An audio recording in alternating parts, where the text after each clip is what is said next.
My beautiful ladies and gentlemen on E360, we are so excited. This is our first show for 2025. So, first of all, I want to say happy 2025 to all of you out in the world. And then to my beautiful panel, Penny, Laura, beautiful Howard, Krista, and our amazing author, Jose. Happy 2025. And may this year be more than you can. I want to say, may this year blow your socks away. Because for me, this year is going to be truly a blessing, and I'm going to celebrate. I'm going to celebrate the last 3 years of putting in the work, doing the things I needed to do. So, my beautiful viewers, thank you for watching the show. And I know that the questions and the beautiful answer that Jose is going to give us is going to inspire you. If you didn't do a book, write a book as yet, to put your fingers or your idea of having your own book. And for those that have done books already, maybe there's one or two more books, more wisdom that you can bestow on the world. So I am truly excited for today. So we're going to start off by introducing the panel, and then I will be asking Jose to introduce himself, and then we will start with the questions. So my beautiful Penny, can you please introduce yourself and tell us where you're from? Hello, I'm from Stratford-on-Avon, where Shakespeare was born in the UK, and I'm an operations manual specialist and author of Manual Magic. Thank you. My beautiful Laura. Hello and welcome, Jose. We're so excited to have you here. I'm Laura Brennan Ballet, thought energy empowerment coach and speaker, and I reside in the beautiful, empowering USA, East Coast, baby. And I cannot wait for this interview today. Howard. So I'm Howard Brown, located just outside the suburbs of Michigan, and I am known as Mr. Shining Brightly because we all get knocked down in life and business and in health. And it's all a team sport. And I'm just so glad you're here with us, Jose, today because I loved your book. I love it. I'm going to reread it. I love it so much. And the lessons learned are amazing. Thank you for being here. My beautiful Krista. I'm Krista. I'm all the way from Canada, Ontario, Canada, and I wrote Amazon #1 best-selling book, Skip the Pain, Experience the Pleasure, and I have to say my tagline, cut the crap that's holding you back so you can live the life you love. And through not only research, but personal tragedies, I help people turn their mindset from pain to a place of purpose and passion. I'm not only a speaker, I'm an energy worker, and I'm just so happy to be here, Jose.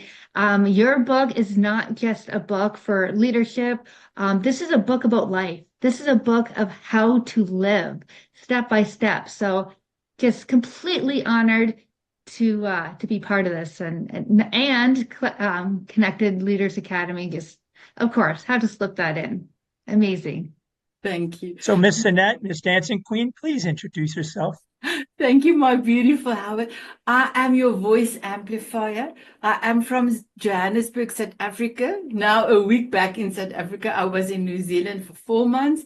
I create space and stages for incredible humans to tell their story, to share their wisdom and their brilliance, to make this amazing world an even better place. So thank you so much for that, Howard. And now, my beautiful Jose, as I call you my giants, my silent giant, I know you for more than 3 years and you are in my heart. Please introduce yourself. So when I met you, Sanette, it was I believe it was in New Jersey at Emilio Roman's event, the business boot camp, I think it was called.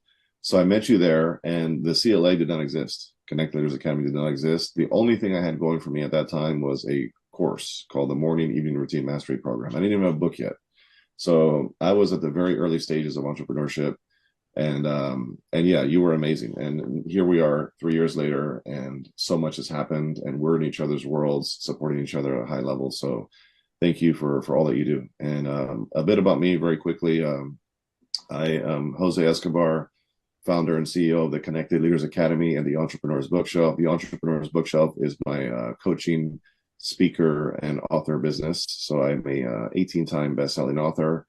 I have one book that I wrote myself, and then I co-authored 17 other books with influencers and high-level folks that you just leverage and access, right?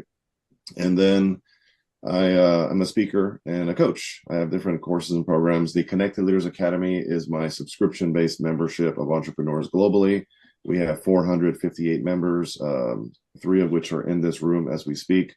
And we're in 46 states and 25 countries, growing every single day. As a matter of fact, somebody just joined right before this call, which is why I was kind of behind. And then I also am in the live event space. I put on events for speakers, coaches, and authors, virtually and in person, branded merchandise, a mastermind, and anthologies, co-authorships that I do myself now with my community. So that's a bit about business. I'm also happily married to my wife, Katie, and I have 6 children, a 17-year-old boy down to a 3-month-old boy, 3 girls, 3 boys. I have a background in martial arts, Brazilian Jiu-Jitsu, Muay Thai, kickboxing. Career before I got into everything that I'm doing now was in the banking world, life insurance, and property and casualty. And of course, man of faith, very much a spiritual person, and then also family man and businessman. So that's kind of a bit about me. Thank you so much, my beautiful Jose. So I also wrote in my own diary. So this is my diary. And your book and you are so important for me that I actually made the notes in my diary. And I must just tell you, I put here, you are magic. You are magic. And here I put, I'm not perfect. I'm a limited edition. And get shit done. I know I mustn't use the word, but it's SHIT. So I didn't use the word, I spelled it. And success, because that was all part of what you have put in your book. My beautiful Jose, for me, there's a big similarity. We changed both of our lives in 2019. I lost a whole person in weight.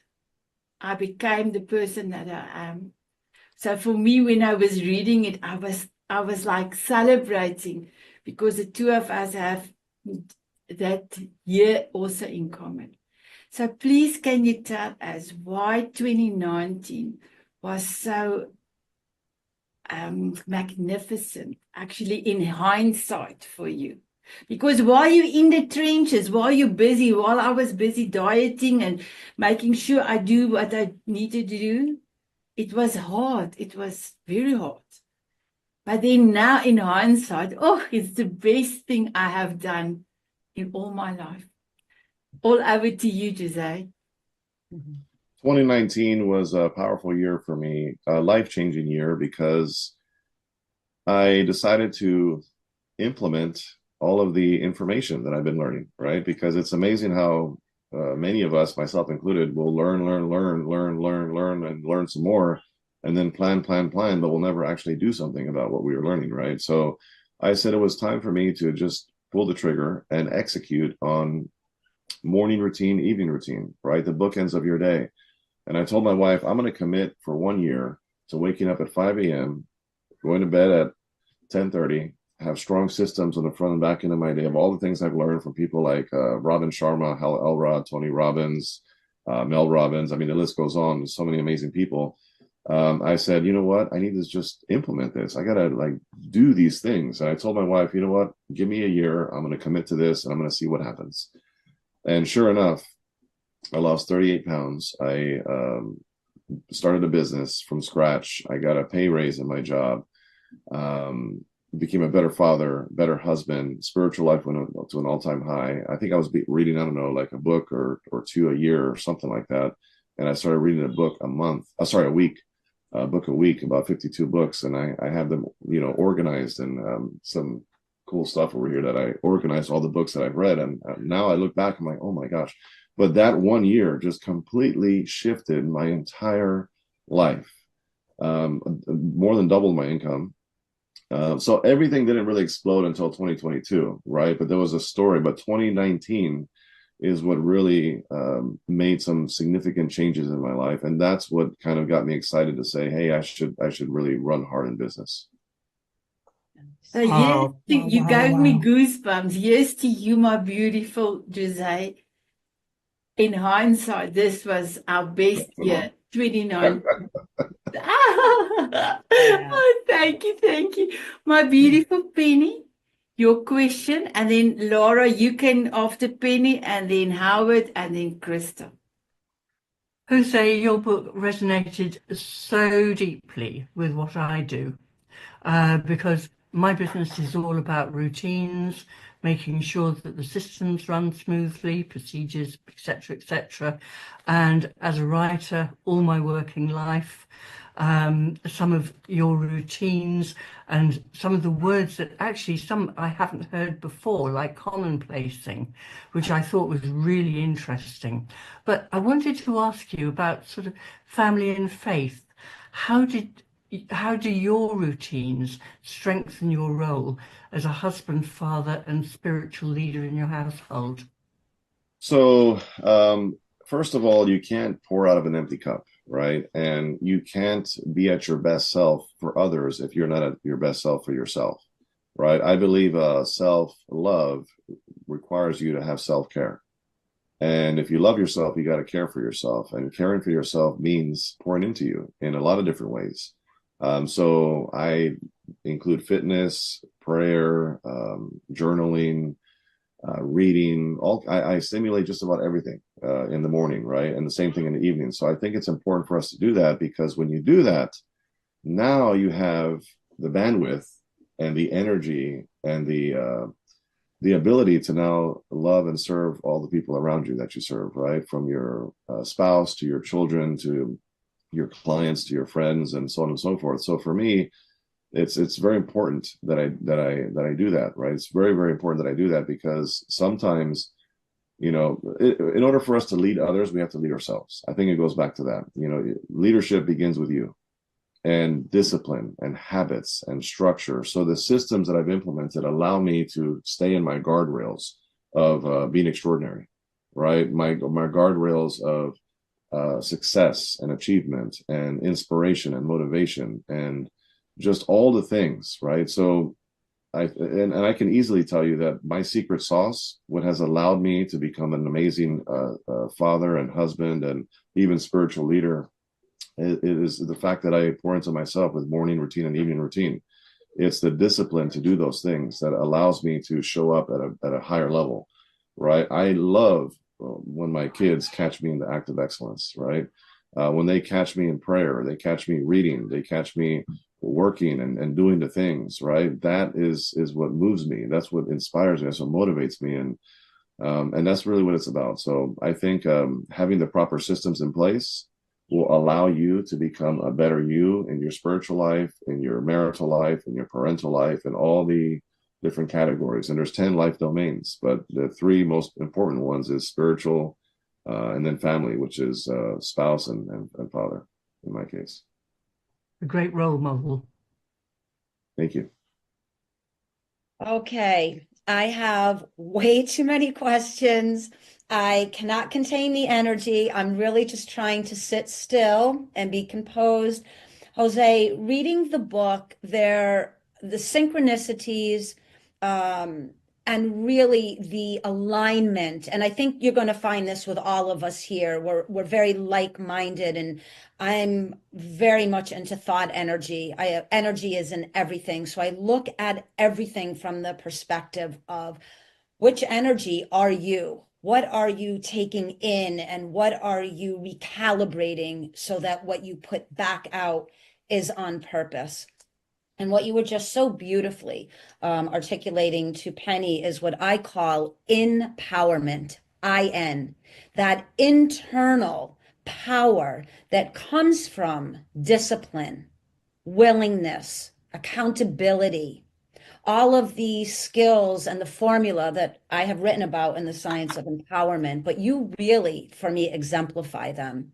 And pulling in that 360 view on so many different categories.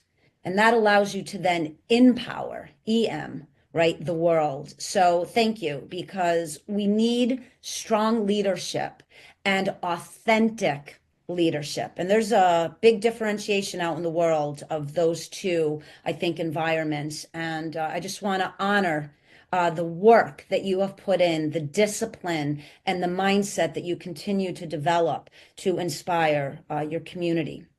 So my question is, there are so many individuals that hit a hard stop for many different reasons. You and I both reference excuses, but even though we see them as excuses, for people that have yet to develop that empowered discipline routine, they really feel like they're hitting a wall.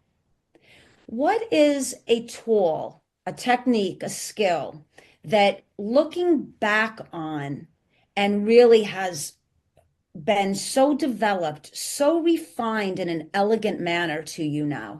What is something you can offer the listening audience when they hit that excuse, that hard stop, that they can now feel a bit more comfortable going into that discomfort zone that you talk about and start to begin creating their bookends? Yeah, so great question, and thank you for the kind words, all of you so far, and I really appreciate it. But two things come to mind: mantra and 5 seconds. These are two things, very simple things that can quite literally change your life very quickly, right? And changing your life doesn't mean that you're going to make $100,000 overnight. It doesn't mean you're going to become this stellar wife or husband overnight. It just means that you are making the steps, and everything compounds over time, right? Positive habits, negative habits compound over time. Nobody wakes up all of a sudden, 600 pounds. It takes time, right? Nobody wakes up and gets divorced the next day. It takes time, right? Positive and negative, the same thing on the positive side. So I would say a mantra and 5 second rule. 5 second rule. I know Mel Robbins talks about that, but this is the 5 second rule that I'm referring to is whenever you have a thought. So let's say I need to work out. I work out at 6 a.m. every day. Let's just say that, for example. If I start thinking how I feel, or I start thinking about circumstances, I start thinking in general, in 5 seconds, I will start, if 5 seconds go by and I start thinking, I'm going to start to talk myself out of doing what I need to do, right? I'm going to start finding excuses, circumstances. Jose, oh, you're tired. You should probably rest. Oh, your 3-month-old last night was awake throughout almost all night, and you're exhausted right now. You probably shouldn't work out. You need to make sure you take care of yourself too. There's also the other side of the coin. You got to take care of yourself too. So I'm going to start talking myself out of working out, right? That's just a reality. Oh, that extra call you need to make, you probably should just do it tomorrow. It's going to be fine. No, it's not going to be fine, because how you do anything is how you do everything. So you have to show up with excellence at all that you do, and you got to make sure you put away the excuses, right? So 5 seconds. Arnold Schwarzenegger. I love Arnold Schwarzenegger. Politics aside, I love Arnold Schwarzenegger in the sense that his work ethic when it comes to his fitness, right? When he was Mr. Olympia and all the things that he did, I watched some of his documentaries and I read his autobiography. But they asked him, how in the world did you, were you so disciplined to go to work out every day at 5 a.m. or whatever it was that he wakes up and he goes and he works out first thing for hours? Like, how do you have the discipline to do that? He said, it's very easy. I just don't think. He said, I just don't think. I wake up and I don't think. Because when I start thinking, I start finding reasons why I shouldn't do what I need to do. So I just do it, right? And that's the 5 second rule. So you have 5 seconds to run with what you got to do. And after that, you're going to start to talk yourself out of it. I can guarantee you that. So that's the first thing. The other thing is mantra. You got to have a line. a few words or a statement that you say to yourself when that excuse comes, or that inconvenience starts to, like, all these thoughts come in your mind. You got to have something you say. For me, I say winners win. I say that all the time. I say, Jose, winners win. Nope, winners win. Winners win. I say that all the time. That's my hashtag, winners win. Right? And that's it. Winners don't anything else. They win. That's what winners do. Winners win. So I tell my Jose, no, winners win. I cannot afford to not do this. No, I have to do this. Winners win. So what is your mantra? What are you saying to yourself? How long are you thinking before you execute? Less than 5 seconds. Do what you got to do. Have a mantra. Those two things are very simple things that anybody can do right now. I love it. Empowering message. And I love how you said, really create excellence in everything you do. This is something I strive for in my life. It doesn't matter what it is. Create excellence, that energetic structure of excellence. You're always going to build and learn on that one step at a time. And now someone can, in the listening audience, take a power quote, going back into that commonplacing, what you talk about in your book, reading something, create your own mantra and begin. Thank you. Yep. So, Jose, I want to tell you that as now a 3-time, stage 4 cancer guy, I wrote a book during the pandemic called Shining Brightly, because we all take walks in darkness. The key is not to stay there too long and come out of that. And my key messaging is always to shine brightly for yourself. You have to take care of self, and then to lift up others. And you've done that. And I want to tell you how impressive that is, because not everyone can do it. Most people can't, by the way. They struggle with it. That's why we have so much struggle in the world. The other thing I want to comment on is that I come from kind of elite stock. I'm a trustee and former board of governor at Babson College, if you've ever heard of it, outside of Boston. It's the #1 school for entrepreneurship. And the way that you put the pieces together for your entrepreneurship is absolutely incredible. You failed, you learned, but ultimately you have succeeded. And I just want to compliment you on that, because following your journey in your book as an entrepreneur, very, very impressive. So I'm going to ask 2 questions that I bet you're not asked a lot. What are the lessons that you learned by living in a room with 4 brothers? That's the first question. Ooh, I didn't see that coming. That's a good question. So what I learned living in a room with 4 brothers is that there's different personalities, and you got to navigate the waters carefully, right? I learned being in a room with 4 brothers that some of them require you to compliment them. Some of them require you to put them in their place, to say, hey, no, we're not doing that, right? And some of them require you to say, hey, can you teach me more? Or what can I teach you? So there's like so many moving parts to like personality. I think that's where like DISC assessment and all these different assessments that are out there on personalities, I learned to navigate people in the bedroom with my 3 brothers, right? Because they all had unique personalities, even to this day. And I always found myself in my brothers to be the connector.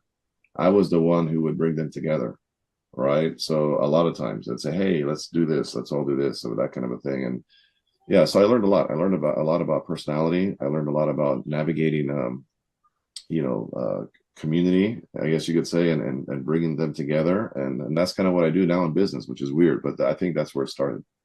So stop there. The reason that I asked that question is because I thought you were going to fight about the bathroom. But quite frankly, what that told me in your book was foundational. That was foundational for you to build in and plant seeds in. The second thing I want actually to talk about that really hit me was living behind the 8 ball. Okay. And now this is some transformation stuff, but please explain to everyone what 75 hard is. I know what it is, but I feel most people do not know what that is. And to do that and to take that on is Arnold Schwarzenegger like. Tell people what that is and how you did that. Yeah, 75 Hard is a program created by Andy Frisella. Love him or hate him is irrelevant, but he is a high level business guy, and he created this fitness mindset program called 75 Hard, and the website is 75hard.com. So I heard about it, and I was like, oh my gosh, that sounds so difficult, and that sounds so like something I want to do. Because it was so difficult. I said, that's exactly what I want. I want discomfort. I want to be put in a place where I'm like, can I do this? Like whenever my back is against the wall, I feel like, oh my gosh, I have to find a way to get this done, right? So I said, I want to do it. So 75 Hard is 75 days straight of working out twice a day for 45 minutes apiece. They have to be separated by 3 hours, so you can't do it back to back or all in one time. And one of the workouts has to be outdoors. So it doesn't matter if it's like a blizzard or 100 degrees. It doesn't matter. You have to find a way to do it twice a day, 45 minutes. And you have to be on a diet. You got to pick your diet, whatever it is. You got to have a nutritional program of how you're eating for 75 days. No alcohol, no junk food. Also, you got to read 10 pages of a personal development, business, self-help kind of book every single day. And then you also have to take a progress picture, a selfie picture every single day, just basically tracking yourself. And you have to drink a gallon of water every single day. A gallon is a lot of water, so a lot of restroom breaks. So you got to do those things, all of those things for 75 days straight. And if you fail, even on the smallest level of any of these things, then you got to start back from day one. And I completed that program 5 times. Right. And then there's also phase 1, there's phase 2, and there's phase 3. And they only get harder and harder and harder. Less time, 30 days. They get less time, but they get harder. And eventually phase 1 did phase 1, and I completed phase 2 as well. And that includes cold showers and journaling and some other pieces. So I still take cold showers to this day. So I want to tell you, so that was a very turning point in the book for me, because the discipline, okay, that's where the winner's mindset was starting. And also, you have to be intentional. You have to be authentic. And I got to tell you, I've never done it. Only a very small percentage of people can actually do that. And I just hold you on such high esteem. And thank you for sharing those 2 points. Those 2 pivotal points in your book led me to your foundation, which led me to kind of your development. So thank you, thank you, thank you. Over to you, Krista. So yeah, everything that you said pretty well was half my questions. So which is great, and that's why we do this. But there's a few things that I was going to focus actually on mindset. But I love when you said you're no longer going to settle for mediocrity. That was like this light bulb moment, because so many people do. But I'm going to focus more my question on what you do, practical tips. I write a lot about practical tips because a lot of people can have all these aha moments, but what can we actually put in place? So I absolutely love when you say you write down on index cards when you have a thought, when you see a YouTube video, something from a magazine, whatever it is, and you put them together. So if you are called to do a speech, you can go through the leadership one and pull those out. I'm wondering, how do you use, or have you changed what you've written on those index cards from what you've gone through personally? Not necessarily. So what I do, well, maybe what I actually write down, perhaps. But I find quotes, I find stories, statistics, even pages out of a magazine, a thought, whatever it is, and I write it down. And it's actually, as a matter of fact, it's right here next to my. Oh, there we go. Can you see that? This is yeah, absolutely. Oh yeah, all Yes. kinds of things here. And I have tons of those, and I file them away, and I always create new ones. But usually I have about 80% of the same categories in the new system, and then I always add 20% new categories of things that as my life progresses, your insights always change, and maturity changes and professionalism changes and discipline changes. So there's always going to be new things, right? Because we're evolving all the time. So, but no, I wouldn't say specifically per se that I change what I write down, but it's more like I do evolve it 20% of the time in terms of once that gets full and I replace it, I rotate 20% new stuff, right? But yeah, I love commonplacing. I think everybody should do it, especially if you're a coach, author, or speaker. It's a must. It's such a cool system, and it's Ryan Holiday, as I reference in my book, and Robert Greene. They're heavy in that. That's how they write their books. John Maxwell. If you notice, John Maxwell's books are so dense. It's like one book has like tons of quotes and statistics and stories and all that. And the reason why it's so dense is because that's how he does it. He does it from his filing system, and he takes all the different categories, and then he pulls all that stuff and writes the book around that, which is pretty cool. So yeah. Yeah, no, that's amazing. And the reason why I picked that up is because I also do cards. Mine are a little bit bigger, but I have probably I don't even know how many I have.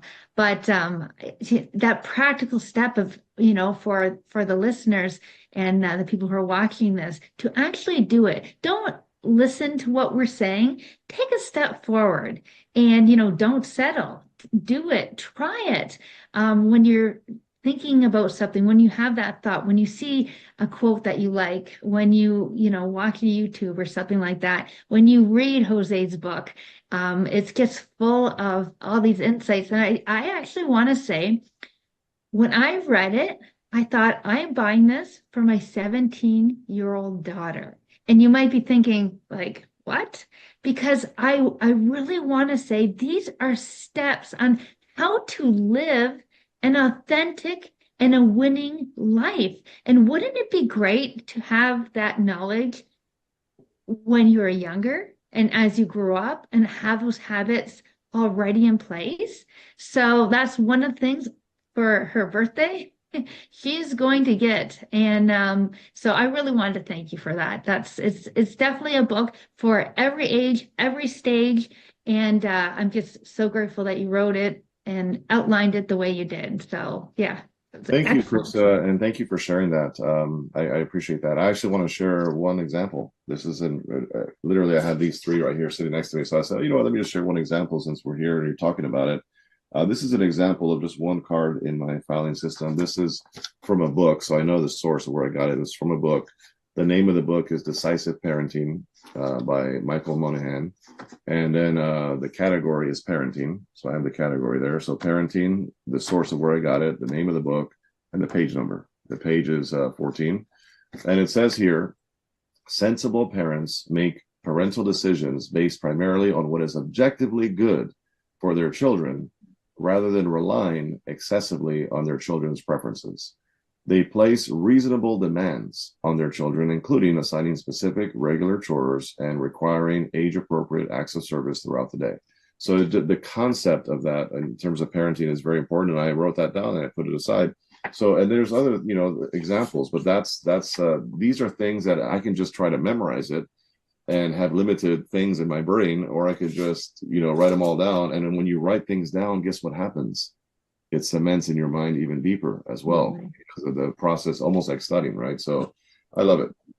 Yeah, and that quote you said, resonates as a parent so much. So yeah, thank you so much for sharing. Excellent answers. Krista, we're like-minded. I bought the book for my 23-year-old. Everyone's getting these for whatever. It's great. See the impact you're having. Incredible. So my mantra for myself today is self-love ignites me. So I started with that, and then when I wanted to create my business, I wanted self-love ignites me. And my husband said to me, that's a stupid name.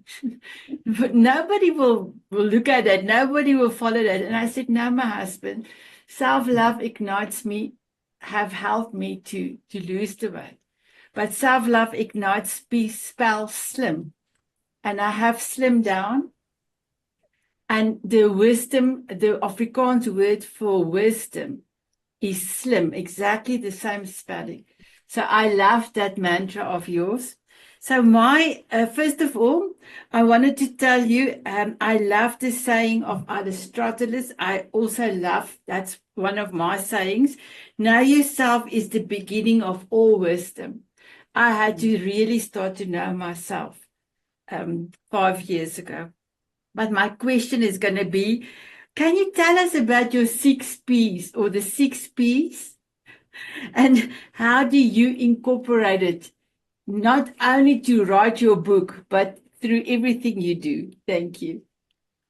Yeah, 6 P's, proper prior planning prevents poor performance, right? I'll say it again, proper prior planning prevents poor performance.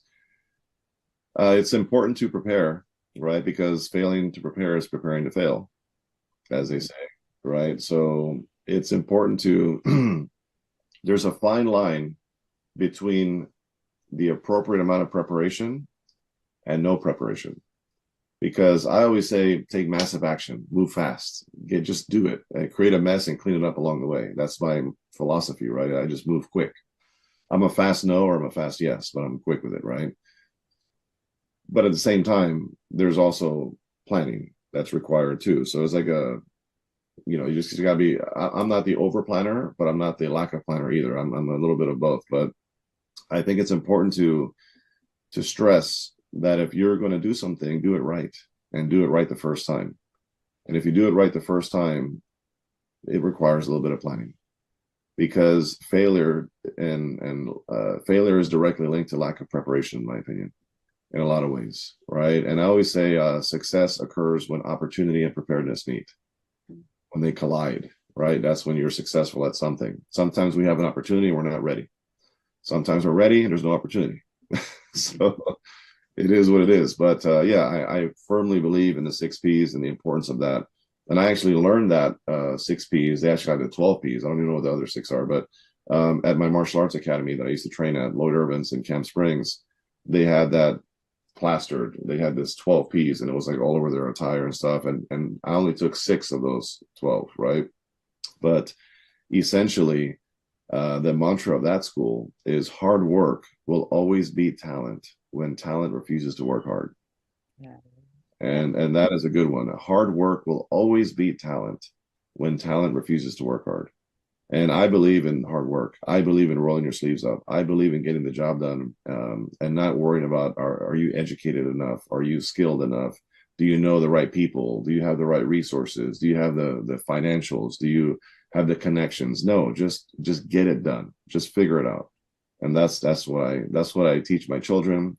That's how I live my life, and that's how I lead. And then when you do the 6 P's, you have to execute. Yes. I love it.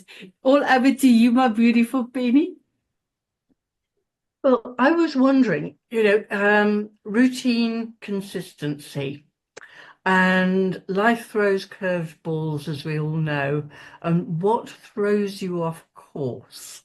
And what strategies do you use to stick to your routines when life gets unpredictable or demanding? I mean, recently you've had a really tough time with the family in RSV.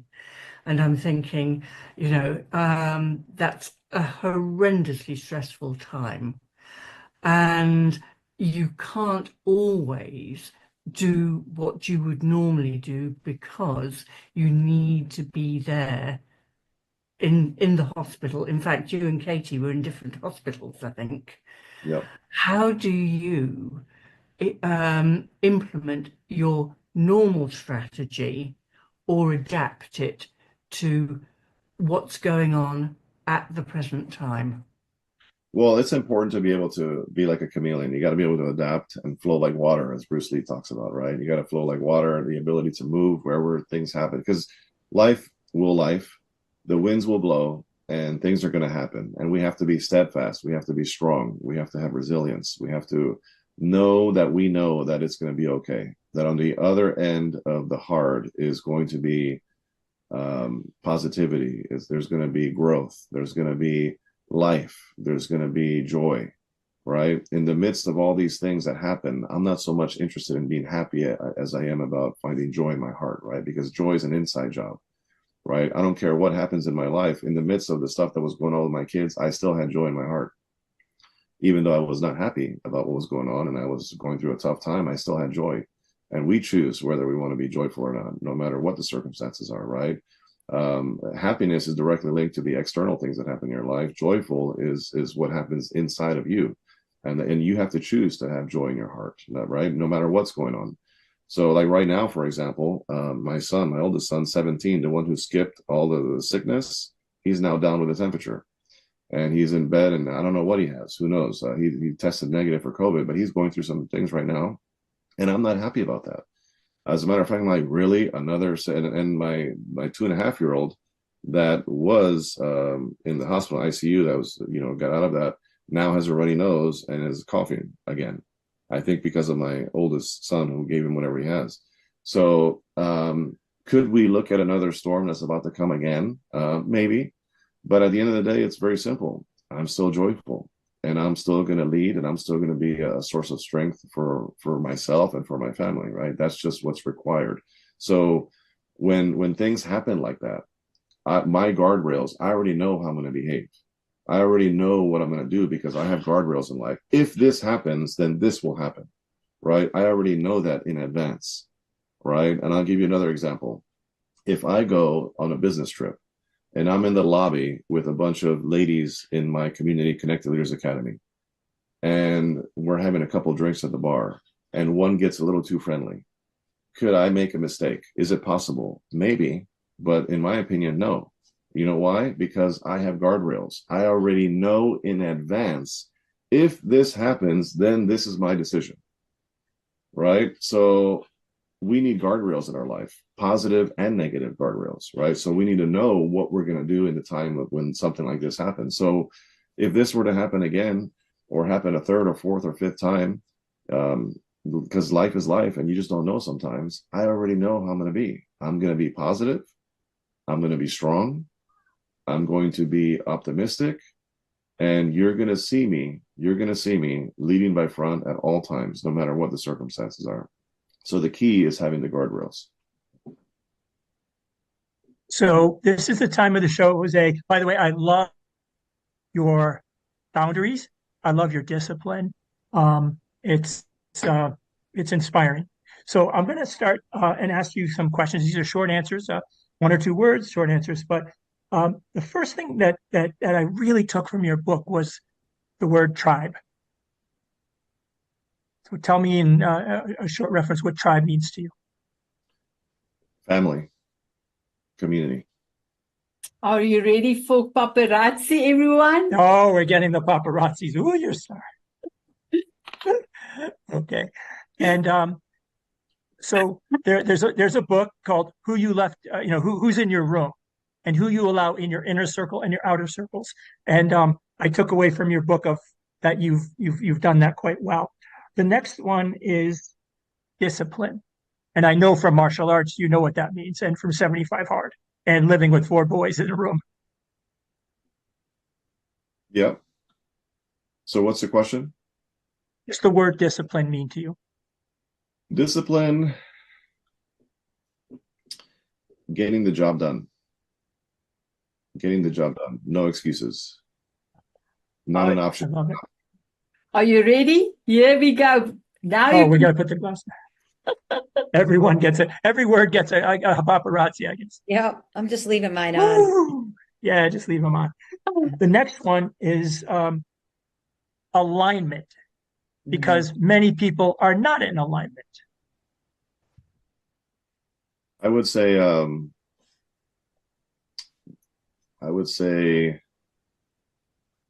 authenticity, being true to what is important. Clarity, important. You use the next word, but I'm going to skip to my last one. Okay, just hold on, just hold on. Oh, we have to go. Oh, okay, everyone gets it. We're on paparazzi time. I get it. Woo! Are you ready? Here we go. All right. The last one for me is that you speak of this. And by the way, go download the book and buy the book, because it's really life-changing in many ways if you take it seriously. Dreams versus goals. I would say action. Mm. Yeah, there's a gap. There's a gap between dreams and goals, and that's taking massive action, right? Beautiful. And Here we go. okay. I would add that point between the dream and the goal is your entrepreneurship and your execution, and who you surround with, and your daily, your morning and your evening. I just want to share that I've been dealt a tough hand right now, and two other times in my life, but I've never wavered from looking in the mirror every day and be God bless how blessed I am, how lucky and how grateful I am. And in my book, I tell people to choose kindness, choose giving, choose joy, and choose not to hate.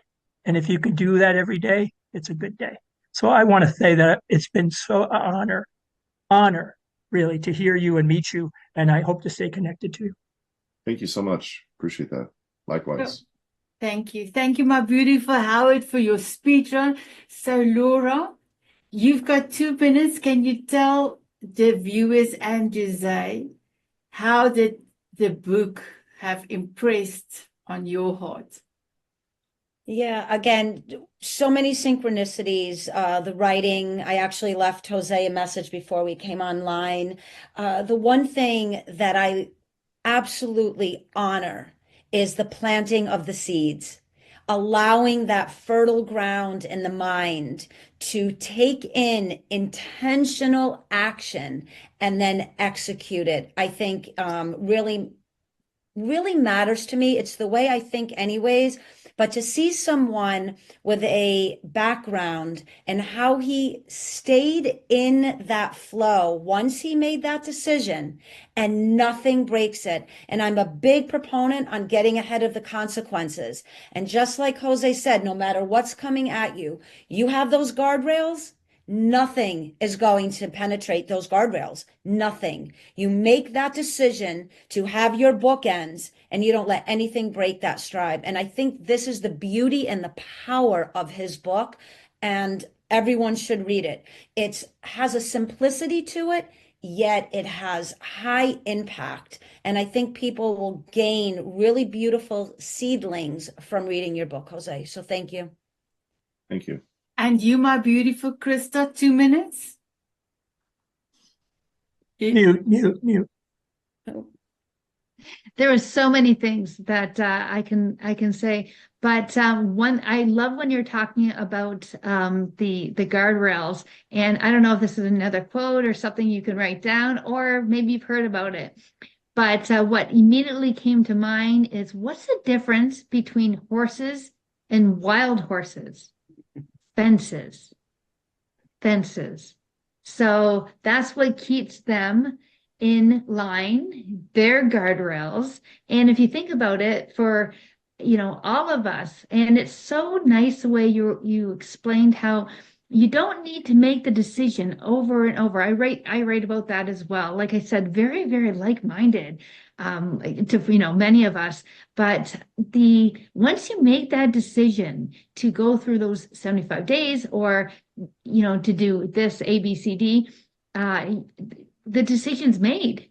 You don't have to make it again, but you have to take action. So when we're doing the speed round, I was saying it, but trying to say out loud, that was it hit me.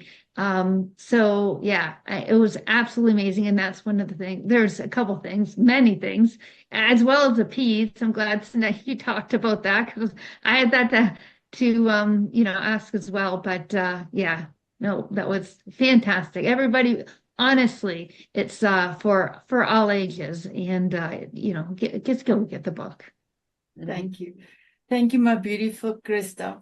My beautiful Jose, do you have a message for the viewers out there that is why they need to read your book? And also in about 2 minutes, please.